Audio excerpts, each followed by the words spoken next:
There's a massive difference between wearing the red and gold and actually carrying the weight those colors demand. Today, 4 stories put that truth right in front of the 49ers. Young defenders earning Fred Warner's stamp of approval, an explosive possibility that only makes sense at the right moment, a serious accusation against the culture in Santa Clara, and a backup quarterback who has clearly won over the locker room.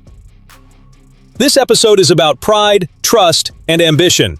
Subscribe to 49ers Express, because this conversation starts with the defense. Starting with the defense makes perfect sense, because Fred Warner does not hand out praise like candy at a youth camp.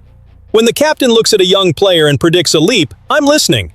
This time, he pointed directly at Upton Stout, Alfred Collins, CJ West, and Mykel Williams. That does not guarantee instant dominance. It means the most respected voice in that locker room sees players beginning to understand the real weight of their responsibility. Stout might be the most telling example. Warner said he loves his game, respects who he is as a person, and can't wait to see him grow in year 2. Raheem Morris gave us an even stronger picture. Fred is constantly around the young nickel, helping him learn how to think and carry himself with that same seriousness. Morris even joked that he can't get Stout to smile. I don't need him smiling. I need him closing the middle of the field, attacking the football, and playing every third down like somebody is trying to break into his house. Along the defensive line, the hope carries even more weight because we already have real evidence. Collins and West absorbed double teams and stood their ground. They were points of resistance on a defense that spent too much of last season just trying to survive.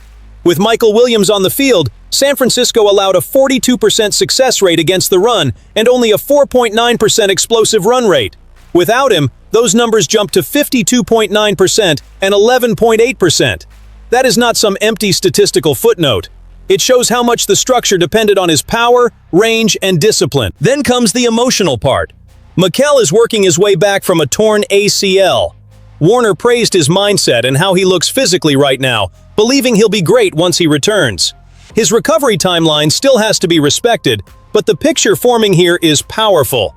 If Collins and West develop inside, Mykel regains his presence against the run, and Stout turns those lessons into production, Morris can stop patching holes and start building a real identity. And Osa Odigizua matters in this too. Warner described him as steady, hard-working, and capable of creating pressure from the interior, exactly what these young defenders need next to them. Osa does not have to carry the line alone. He can create better matchups for everyone else while stopping opposing protections from loading all their attention onto Bosa. That is how a defense becomes scary again. Not by waiting for one savior, but by building multiple answers to the same problem. Fred Warner sees something in this group, and when the heart of that unit recognizes maturity, strength, and hunger around him, the fan base has a real reason to feel hopeful. Not empty hope, hope that is starting to put on muscle. But there is a difference between building a defense and pushing every chip into the middle of the table. That's where Maxx Crosby enters the conversation. Albert Breer did not report active trade negotiations between the 49ers and Raiders. He laid out an October scenario that could completely change the temperature. San Francisco starts 6-1, Las Vegas falls to 1-6, Crosby keeps destroying blockers, and John Lynch decides to make the call. It is a projection, but it is not a ridiculous idea. This is the type of move that becomes possible when the standings turn desire into urgency. Just picture the impact on the field. Nick Bosa coming from one side, Crosby attacking from the other. The opposing quarterback looks at the protection and realizes there is not enough help for everybody. If the interior with Osa, Collins, and West is working too, that offensive line no longer gets to choose where it suffers. For a team truly pushing toward the Super Bowl, that pairing could change January games. Defending the 49ers also means understanding the difference between aggression and desperation. Crosby recorded 10 sacks, 73 combined tackles, 6 passes defended, 2 forced fumbles, and 1 interception in 15 games during the 2025 season. He has 69.5 sacks through 110 regular season games. This is not a complimentary piece. This is the face of the Raiders' defense, under contract through 2029 after signing a 3-year, $106.5 million extension with $91.5 million guaranteed. Las Vegas would have the leverage to demand a massive return. Premium picks, possibly a young player, and San Francisco's willingness to take on a multi-year financial commitment. That is exactly why Breer would wait. Before putting part of the future on the table, Lynch needs to know if the present is actually worth that investment. The first 2 months would answer some uncomfortable questions. Can Trent Williams still protect the blind side at an elite level? Is Christian McCaffrey still the engine? Can George Kittle, Mike Evans, and Kyle Juszczyk keep this veteran core strong? Are young players like Pearsall, Stout, Collins, West, Pooney, and Mykel truly ready for bigger responsibilities? If those answers are positive and the team is rolling, holding every draft pick in the name of caution could become its own kind of waste. The Raiders would not have any reason to make this easy. Crosby is approaching his 29th birthday, remains one of the faces of the franchise, and was expected to be healthy for training camp. It would probably take a serious collapse in Las Vegas or an overwhelming offer to open that door. So do not expect a trade tomorrow. Watch the clock instead. Every 49ers win and every Raiders loss could bring that phone call closer. If October shows that San Francisco is one devastating pass rusher away from turning a good defense into a championship unit, Lynch will have to decide what finishing the job is worth. Certain opportunities do not arrive during the offseason. They show up when the season looks you in the eye and asks whether your courage matches your ambition. Courage should not be confused with submission, but it also cannot become an excuse to abandon responsibility. That line disappears when Grant Cohn tries to turn the Brandon Aiyuk and Devondre Campbell situations into evidence of a toxic 49ers culture. During an appearance on a Washington radio station, Cohn suggested that an inside group holds all the power in Santa Clara, while everyone else has to bend the knee to a corporate frat boy culture. His argument is that Campbell walking out on the team during a game and the collapse of the relationship with Aiyuk are symptoms of the same environment. I do not buy it. Campbell was signed while Dre Greenlaw recovered and then lost his role when the starter returned. Leaving during a game because your role changed does not expose some organization-wide campaign against you. It exposes an individual decision made at the worst possible moment. The rest of the roster stayed on that sideline, faced the situation, and carried the consequences. The Aiyuk situation is longer and a lot more emotionally complicated. There was an exhausting contract negotiation before the extension. After his serious knee injury, reports emerged that he was not cooperating with the rehabilitation process, and his recent social media activity poured more fuel on an already damaged relationship. That does not mean every decision made by the front office or Kyle Shanahan was flawless. Organizations can miss the mark with their tone, communication, and handling of conflict. But reducing this entire story to one brave player standing up to a clique requires ignoring some major facts. Aiyuk was not standing outside trying to get in. He was a central piece of the team that reached the Super Bowl during the 2023 season. He had relationships with his teammates, and San Francisco made a huge financial commitment because the organization believed he could become the offense's #1 receiver. If there was a circle of trust, Aiyuk had a place inside it. The relationship broke down later, when expectations, rehabilitation, usage, and responsibility stopped moving in the same direction. And who exactly represents this supposed protected group? Brock Purdy, George Kittle, and Kyle Juszczyk? Players known for accepting their roles, blocking, sacrificing statistics, and putting winning above individual attention. That is not a fraternity demanding loyalty. That is a sports culture rewarding players who consistently commit to the team. There are fair criticisms to make about how the Niners handled Aiyuk.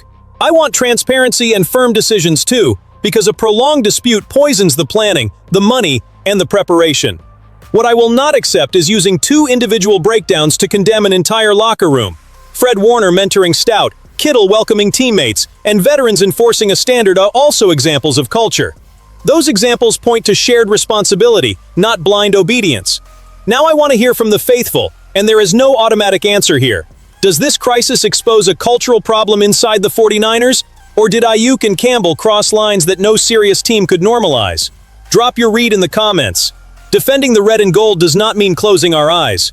It means demanding evidence before accepting an accusation that hits everyone inside that building. Maybe the best response to any theory about a closed-off locker room is someone who arrived recently and was welcomed with open arms.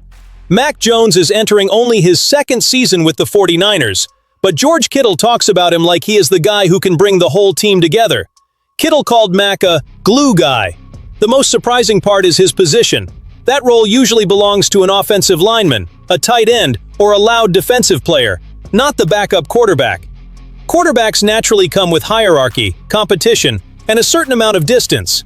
Mac broke through that barrier because he shows up, joins in, and connects with people. If the guys are spending a weekend in San Francisco, he is there. If somebody suggests a trip to Vegas, his answer does not change. he is in. That could sound like nothing more than a fun friendship story if Mack had not produced when the team needed him. During his first season in San Francisco, he appeared in 11 games, started 8, and threw for 2,151 yards, 13 touchdowns, and 6 interceptions. With Brock Purdy sidelined by turf toe, Mack went 5-3 as the starter and helped keep the Niners alive in the playoff race. That context changes everything. The popular player is not just the guy who joins the trips and cracks jokes. He is somebody who stepped onto the field under pressure, ran the offense, and proved the plan did not have to collapse when Purdy was unavailable.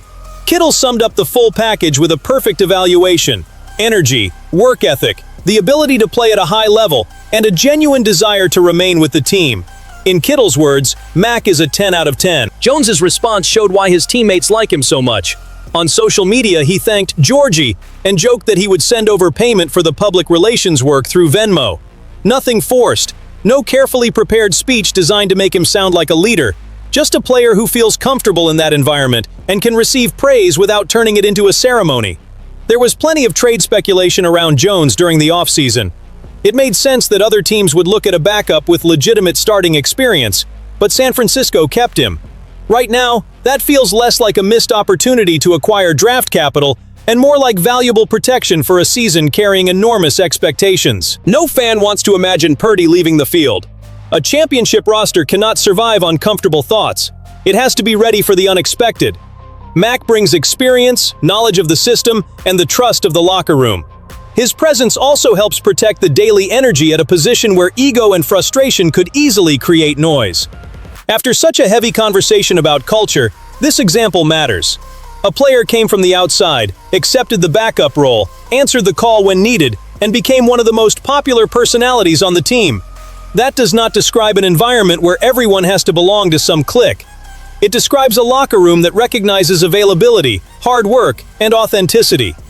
Mac Jones is not only insurance for Purdy, he is part of the emotional stability of a team that knows this season could test every plan it has. These 4 stories are ultimately about trust.